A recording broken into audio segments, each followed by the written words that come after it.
Hi guys, this is your introduction video before I read the first half of the first chapter of Fallen Angels. I just wanted to go over a couple of things before we jumped in and read some expectations for you as we go through this process. We'll probably get through the first 2 or 3 chapters while we're online before Christmas break. At least that's my goal. I'm going to split this first chapter into 2 sections. It is 12 pages long, so we'll read 6 pages or so, take a break, chat a little bit, and then I'll do the last half of chapter 1. Remember, some things to keep in mind. This book, Fallen Angels, takes place during the Vietnam War, and it follows 2 young soldiers, Perry and Pee Wee. They are 18, and they find themselves headed towards Vietnam to fight in the war. They're young boys, very close to the age of some of our gentlemen in class. And they will act as young men do in stressful situations. So we will encounter some strong language off and on throughout the book. I will not censor that. I will, when I do my read aloud, I will read the language. It's there for a purpose. It's not used, just flinging things or flinging foul language around just because you can. They're 18-year-old guys in a very stressful situation, sometimes very emotional and very terrifying. And they will speak to one another in, believable language. And I think it's an important part of the book. So just be prepared for that. You might want to put headphones in as you listen and follow along in your own book if you are not in your own space.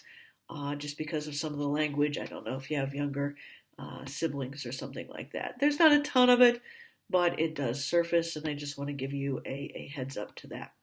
What I'd like for you to do as I read parts of the book out loud for you is that you would follow along, listen, and follow along in your book. So as I read, you're listening to me, but your eyes are following the words on the pages.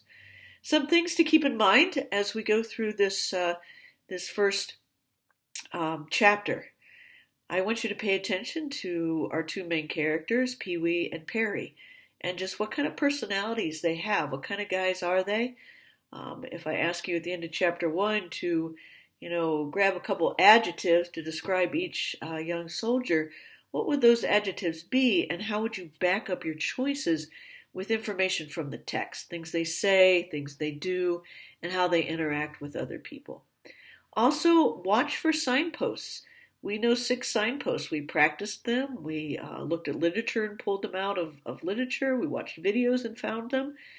I would strongly suggest before you follow along and listen to this video that you do a quick review of the signposts. There's a couple ways that you can do that.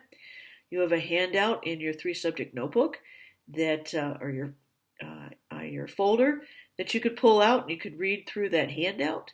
There are some videos that I will post under this week's information. You could watch those videos that would help you remember what the signposts are. And I will also post a PDF that sort of summarizes each signpost. So those are 3 different ways that you can review the signposts before I begin reading. Because one thing that I will ask you to do when we meet the next time on our Zoom class, after we've met, talked about the chapters, and had a nice discussion, I will ask you to go back into chapter 1 and fill out a chart looking for signposts. So as you follow along, as I read in these videos, if you see a signpost, any one of them, you might want to make a little star in pencil next to it in your book so you can go back and find it later.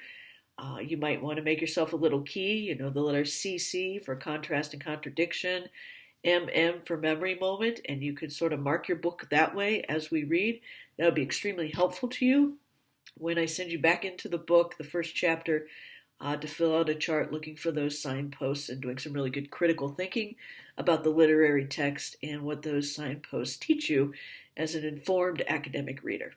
All right, so take a little bit of time, go review those signposts and the 3 different ways that I told you could do it. You can watch the videos, you can read the PDF, or you can look at your own notes. Once you've done that, settle in with your book and click on video 1, and I'll read the first 6 chapters for you in video 1. All right, see you later.